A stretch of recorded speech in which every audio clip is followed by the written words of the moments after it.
Number 1. Wrong place. I haven't driven a car in a very long time. I never was really that good at it, and although I had a driver's license for a while, I eventually let it expire.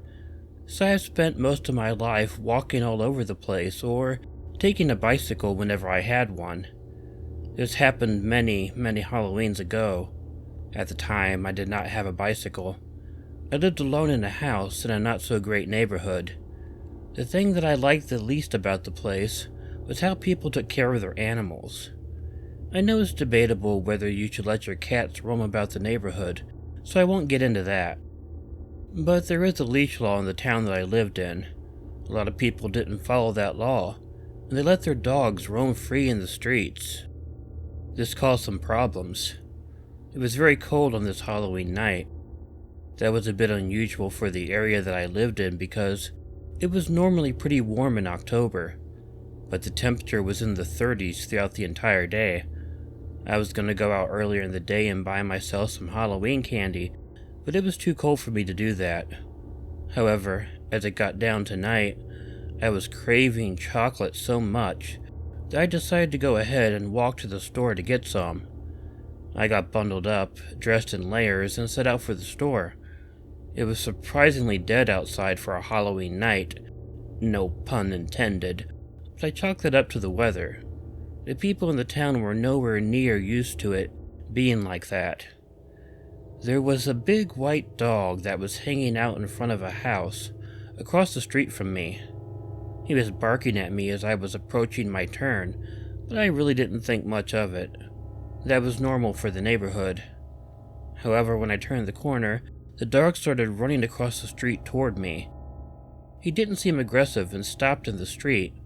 I put out my hand, palm up, to show him that I didn't mean him any harm. He stopped for a moment and then began barking again. He came closer to me and it really startled me, so I began walking faster down the street. He kept barking and chasing me, getting too close to me each time before stopping. I was wary of him the entire time, but he eventually stopped coming after me. There was a Dollar Tree store that I walked down to in order to get my chocolate. I got it, and at that point, I was more than ready to get home. Even though I was bundled up, I was still not feeling great out in the cold, and I just wanted to get back into my warm house. However, on the way back, I recalled my encounter with the dog. I really didn't want to go through that again, so I began wondering what I wanted to do while I was walking back. If I remained on the sidewalks, I had to go by the house the dog was from again.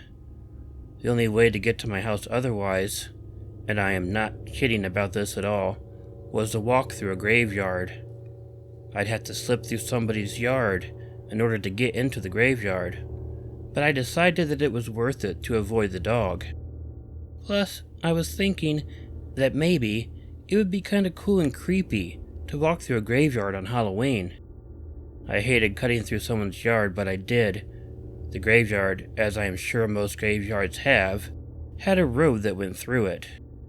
I wouldn't have cut through it otherwise because I didn't like the idea of walking on someone's grave. The one thing that the graveyard did not have, though, was lighting. So as I was walking through it, I could see, but it was not that easy to do so. I didn't think that I would be scared walking through the graveyard, but I was a little. However, I don't believe in supernatural things, so I was only mildly scared, and the thought of getting home to my warm house was much more important to me than a little fear. At one point, I heard what seemed to be someone yelling from quite a bit ahead of me. I stopped walking. I didn't know what to think. I mean, it was Halloween, so I may have just heard something coming from someone's house and thought it was coming from the graveyard. But if you have never heard a scream or yell while walking through a graveyard, you really have no idea how creepy it could be. I almost thought I should turn around and take my chances walking by the dog. After a few moments, though, I decided there was nothing to be afraid of, so I decided to just continue through the graveyard. I wouldn't think twice about this once I had gotten back to my house. And then, I noticed some movement up ahead of me on the graveyard road. Someone was walking towards me. It was too dark to see anything about them, but I felt the apprehension again. I tried to just not think about it. There couldn't be anything wrong. It had to just be all in my head. However, only a few moments after I noticed the figure, it stopped walking. Then very quickly it ducked into the graveyard, and then it was out of my sight. That was really weird, but it made me think that possibly the person was just scared to see someone else walking through there in the middle of the night, and he ran off. I continued walking deeper into the graveyard. I passed by the place that the figure had run off into and looked around. I still didn't see anyone there. It was right then that I heard what sounded like a groan coming up from ahead of me. This whole night and this whole experience was just getting weirder and weirder to me. I decided to just hurry up and try to get it over with, so I began walking as fast as I could. I heard another groan up ahead of me, and I looked in the direction of it. There was then something else that was scary. I saw someone climbing up over a gravestone. It was like watching a zombie pull itself up out of its grave. The most terrifying thing I'd ever seen in my life. And although I didn't believe in zombies or things like that, I was really more terrified at that moment than I'd ever been in my entire life. "Help!" I heard the zombie groan at me. If I hadn't heard that, I would have turned and ran right back out of the graveyard and took my chances with the dog. But it brought me back to reality. This wasn't a zombie. This was someone who really needed my help. I ran up to the person and wanted to help him to his feet. However, I noticed that he was definitely injured. It was hard to see outside, but he definitely had a lot of blood on his clothing. "He stabbed me," the guy told me. "Please help me." "I will," I told him. I took out my phone and called 911. I explained as best as I could that I was in the graveyard with a guy who had been stabbed, and he needed help right away. It wasn't until then that I remembered the guy who had run off into the graveyard when I had seen him. It suddenly clicked that it must have been the guy that did the stabbing, so I told them that I saw someone run off, and he might still be in the graveyard somewhere, so please send some police officers as quickly as possible. After hanging up, I became more terrified. If the figure I saw earlier was trying to murder this guy, who knows if he would come back before the police got there. He might come back and then attack and kill both of us. It was nerve-wracking, waiting for the police and the ambulance to arrive. I heard the sirens not long after I had hung up the phone. However, I didn't feel very good by hearing them. I knew I wouldn't feel good or safe until the police arrived there. So I was shaking and jumped at every noise. The only good thing was that the fear made me forget about the temperature, and I didn't even realize how cold I was. The police and ambulance arrived without anything further happening. I had to talk to the police for a while when they were loading the guy into the ambulance. Unfortunately, I couldn't do much to help them as I only saw the attacker in the distance. Fortunately, however, the victim knew the person who had attacked him, and the guy was eventually caught and sent to prison. I eventually got home to my warm house, but by that time, Halloween was over. I still have my chocolate, though.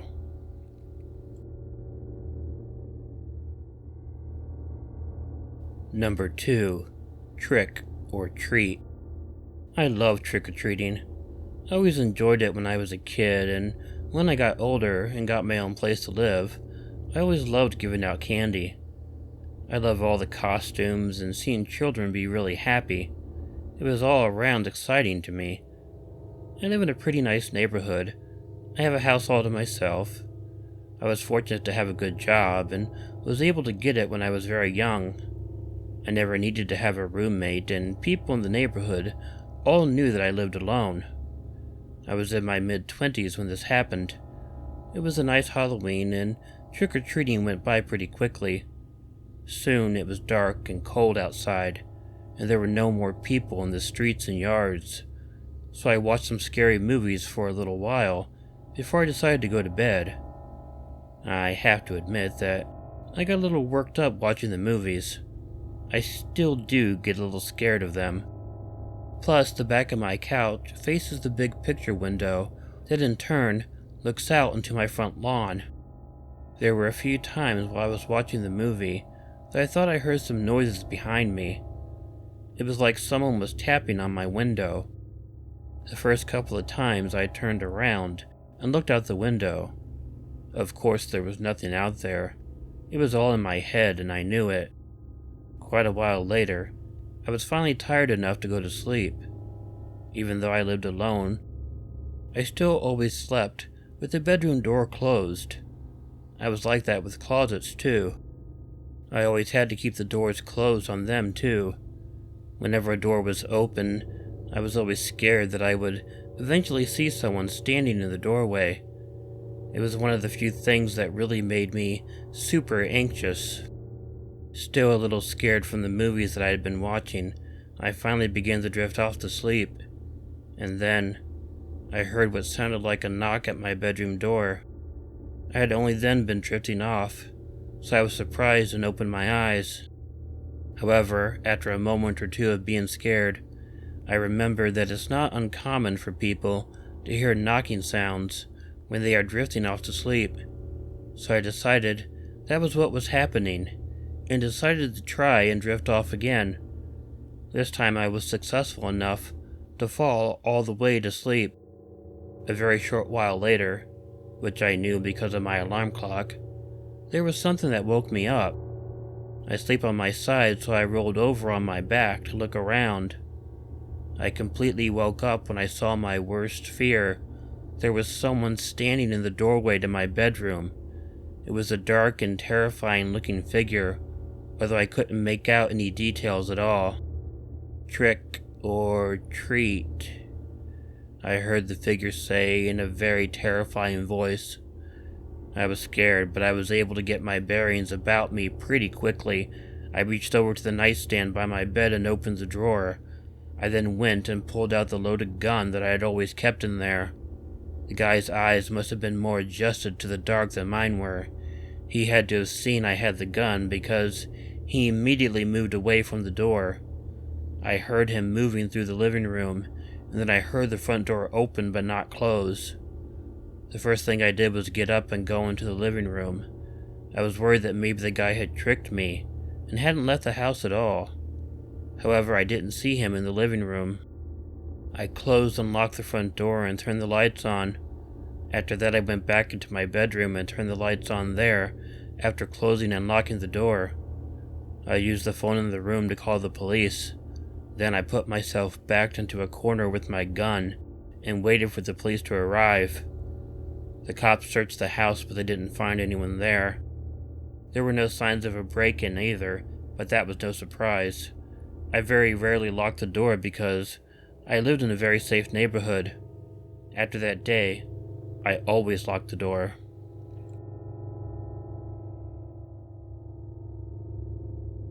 Number 3. Haunted House.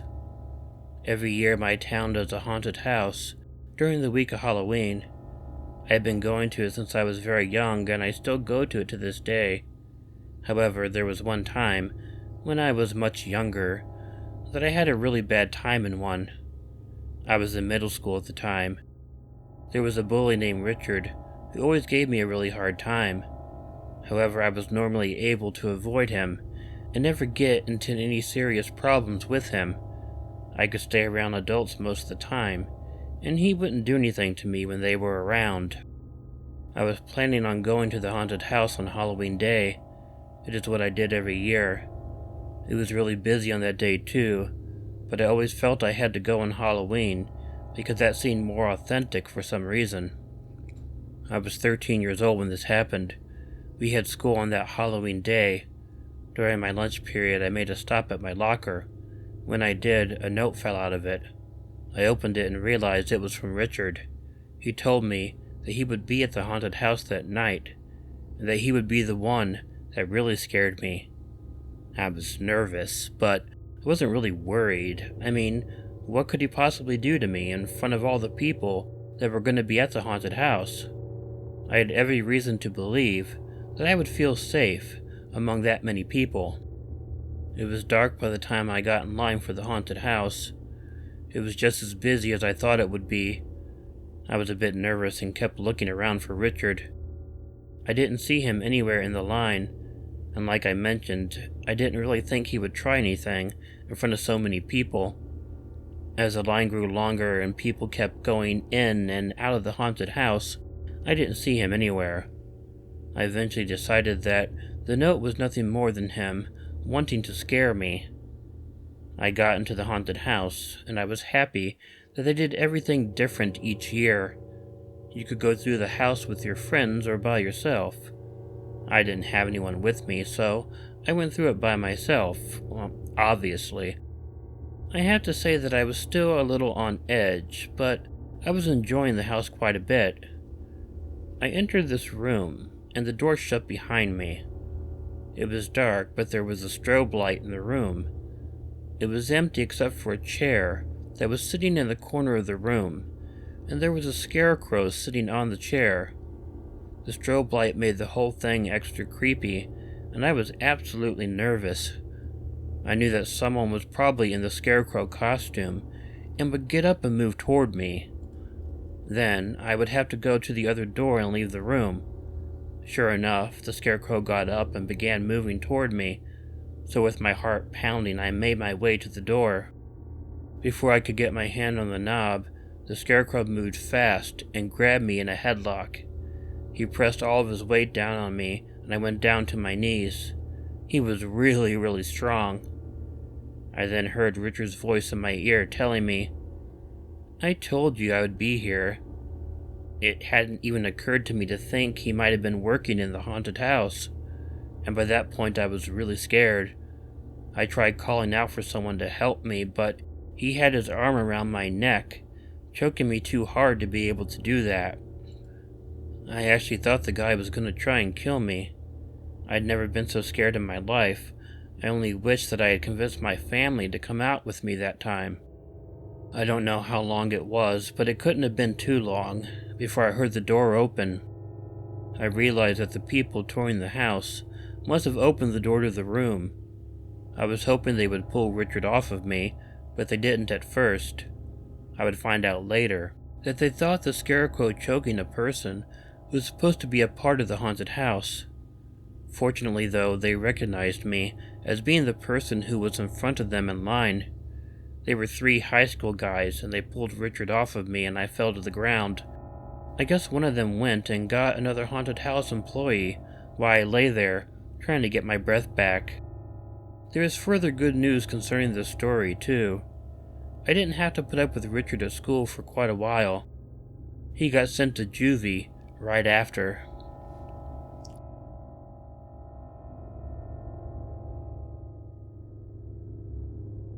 Hey y'all, Killer Orange Cat here. I'm gonna wish everyone a happy Halloween. I hope you enjoyed these stories. Sorry to get them so late out in the day, but I wanted to make sure I got the right stories and did my best job at it.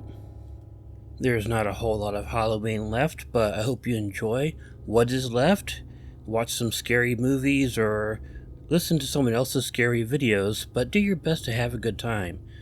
And I will probably have my Country Wednesday video out on Thursday instead, because having the Halloween video out today is going to make it hard to get the country one out by tomorrow. Then hopefully by next week I can be on the schedule that I want to be. So please like the video if you liked it, leave me a comment, share it with somebody, and subscribe if you haven't already, and make sure to hit the bell if you haven't already, so you'll get notifications when new videos show up. But especially on Halloween, before you go to bed, make sure to check in your closet and check under your bed, because you never know where a killer orange cat might be hiding. Good night. Happy Halloween.